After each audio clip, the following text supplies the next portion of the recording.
Hello guys, কেমন আছো তোমরা? আশা করি ভালো আছো। আমিও খুব ভালো আছি গাইস। তো তোমরা দেখতেই পাচ্ছ গাড়ির ভিতরে আমরা দুই জাল বসে পড়লাম।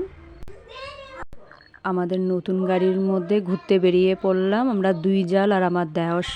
তো চলে যাচ্ছি পুজো ঘুরতে গাইস। তো দেখতেই পাচ্ছ কত ট্রাফিক জ্যাম হয়ে রয়েছে, পুজো বলে কথা। তো গাইস আমরা সপ্তমী পুজোতে বেরোতে পারিনি, অনেক বৃষ্টি হচ্ছিল তিনশিকাতে।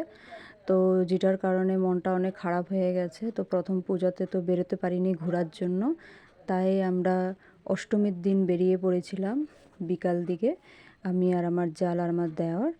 তো দেওর বললাম আমার কাকাতো দেওর, আমরা চলে গেছিলাম ঘুরতে। তো ঘুরতে গেছি আমরা, দূরের পুজো ঘুরতে গেছি। কখনো অত দূরের পূজা ঘুরতে যাওয়া হয় না আমাদের। তো এবার ভাবলাম যে খুব নাম করা প্যান্ডেলটার সবার মুখে শুনলাম আর কি, যে হ্যাঁ খুব সুন্দর হলো পূজাটা, তো চলো দেখে আসি। তো তাই আমরা ডিসাইড করলাম যে দেখতে যাব।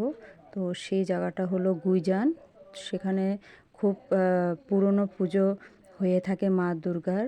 তো সেখানে এবার অনেক বড় করে পূজাটা পালন করা হচ্ছিলো, খুব সুন্দর করে প্যান্ডেল করেছিল। তো দেখার জন্য খুব মানে ইচ্ছে ছিল, তো যে কারণে আমরা বেরিয়ে পড়েছিলাম। তো চলো তোমরা আমার সাথে পুজো ঘুরতে যাবে আর দেখবে তিনশিকার পুজো। তো এই হলো জায়গাটা।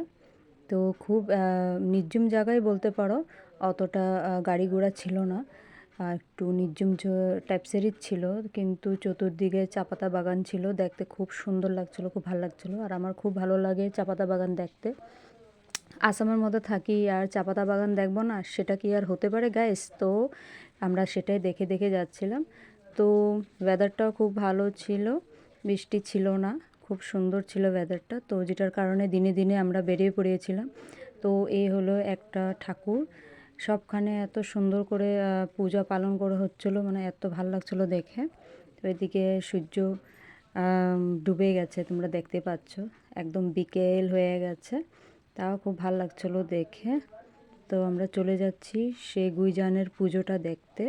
সেখান থেকে তিনশিকার মধ্যে এসে আবারও আমরা অন্য অন্য পুজো দেখব। তো চলো গাইস, তো সবচেয়ে প্রথমে একটা মন্দিরে ঢুকে গেছিলাম আমরা। গুইজানে আসার পরে একটা মন্দিরে ঢুকেছি।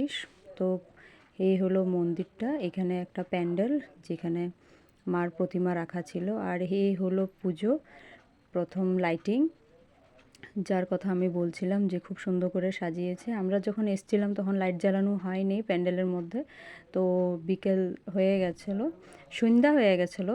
তো এই হলো মার প্রতিমা, খুব সুন্দর লাগছিলো দেখতে, গোল্ডেন কালারের মধ্যে খুব সুন্দরভাবে ওরা সাজিয়েছিল। আর পুরা থিমটা গোল্ডেন বেসে রেখেছিল, তো খুব ভাল লাগছিলো দেখে। এই হলো প্যান্ডেল, আর এই হলো মার প্রতিমা, খুব সুন্দর লাগছে মাকে। তো এই হলো গুইজানের মা দুর্গার পুজোর প্যান্ডেল, আর এই হলো মা, আর এই হলো প্যান্ডেল। এই যে খুব সুন্দরভাবে ওরা সাজিয়েছে, তোমরা দেখতে পাচ্ছ গাইস। চতুর্দিকে হাতির সুর দিয়ে, ময়ূর দিয়ে খুব সুন্দরভাবে ওরা সাজিয়ে দিয়েছিল, খুব ভালো লাগছিলো দেখে গাইস। আর এই হলো আর একটা মণ্ডপের পুজো। তো একটা একটা করে সবটাই শেয়ার করব। সেখান থেকে আসার পরে আমরা কথায় কথায় গেলাম, কোন কোনটা প্যান্ডেল আমরা দেখলাম সেটা তোমাদের সাথে শেয়ার করব। চলো তো গাইস আমাদের সাথে পুজো ঘুরতে, তোমরাও দেখো, স্কিপ করবে না প্লিজ গাইস। তো দেখতে থাকো আমাদের সাথে, চলো গাইস। সবটা পুজো দেখানোটা তো সম্ভব হয়ে ওঠে না, তাও তোমাদের সাথে শেয়ার করছি আমি গাইস। তিনশিকার মধ্যে এতটা পুজো হয়ে থাকে, সবটা সম্ভব হয় না দেখানো বা ঘুরতে যাওয়া। তো যে যে প্যান্ডেলের মধ্যে আমরা গেছি বা দেখেছি সেটাই তোমাদের সাথে শেয়ার করছি। তো তোমরা দেখো আর এনজয় করো গাইস, আর ভালো লাগলে নিশ্চয়ই লাইক করো গাইস। তো এই হলো গুইজানের যে প্যান্ডেলের কথা বললাম, এই হলো প্যান্ডেলটা, খুব সুন্দরভাবে ওরা সাজিয়েছে। এখন লাইটটা জ্বালিয়ে দিয়েছে করে তোমাদের সাথে শেয়ার করছি। এই যে এইভাবে ওরা থিম রেখেছিল ময়ূর দিয়ে। তো এই হলো গোটা প্যান্ডেল। আমরা বাইরে আসার পরেই যখন লাইট জ্বালানো হয়েছে তখন আমি এই পুজোর প্যান্ডেলের ভিডিওটা নিতে পেরেছি। তারপরে সেখান থেকে আসার পরে আবারও একটা প্যান্ডেলের মধ্যে চলে গেছিলাম। আর এই হলো আমাদের আসামের বিখ্যাত সিঙ্গার, যে কয়দিন আগে আমাদেরকে ছেড়ে চলে গেছে, সে আর নেই। তো সেখানে তার ছবি রেখে তাকে সম্মান জানানো হচ্ছিল। আর এই হলো আর একটা প্যান্ডেল। আমাদের আসামের মধ্যে কয়দিন আগে সিঙ্গার জুবিন দা মারা গেছেন। তো যে কারণে একটু আসামটা ঠান্ডা হয়ে রয়েছিল। তা বছরে মা দুর্গার পুজো আসে, তো একটু হলেও এনজয় করতে হবে। তো যে কারণে আমরা বেরিয়ে পড়েছিলাম ঠাকুর দেখার জন্য। কিন্তু সত্যি বলতে গেলে গোটা আসাম কেন জানি আপসেট হয়ে রয়েছিল। এই বছর পুজো এসছে ঠিকই, কিন্তু কেউর মনের ভিতরে সে আনন্দটা ওইভাবে নেই। কেন কি আমাদের জন্য খুবই দুঃখিত কথা একটা, যে আমাদের বিখ্যাত খুব ফেমাস আমাদের সিঙ্গার জুবিন দা নেই আমাদের মধ্যে। তাই প্রত্যেকটা প্যান্ডেলের মধ্যে গাইস ওনার ছবি রেখে ওনাকে সম্মান জানানো হচ্ছিল, শ্রদ্ধাঞ্জলি জানানো হচ্ছিল প্রদীপ জ্বালিয়ে, ফুল দিয়ে। খুবই খারাপ লাগছিল।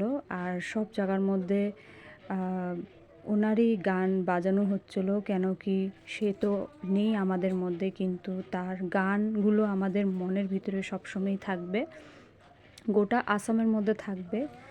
তো এই হলো প্যান্ডেলের লাইটিংগুলো, এগুলো রাস্তার, সেটাই শেয়ার করছি গাইস।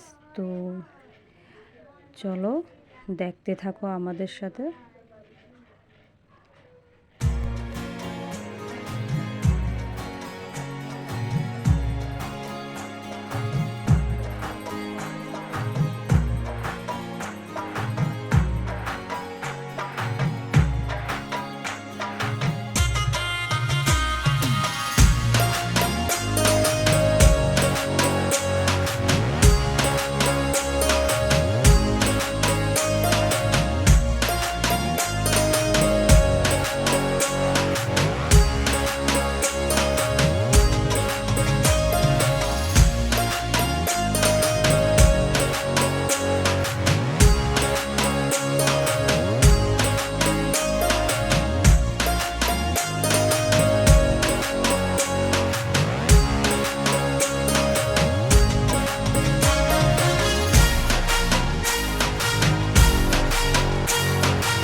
গাইস তোমাদের ভালো লাগলে লাইক করতে ভুলো না। খুব তাড়াতাড়ি আরেকটা ব্লগ নিয়ে আসবো।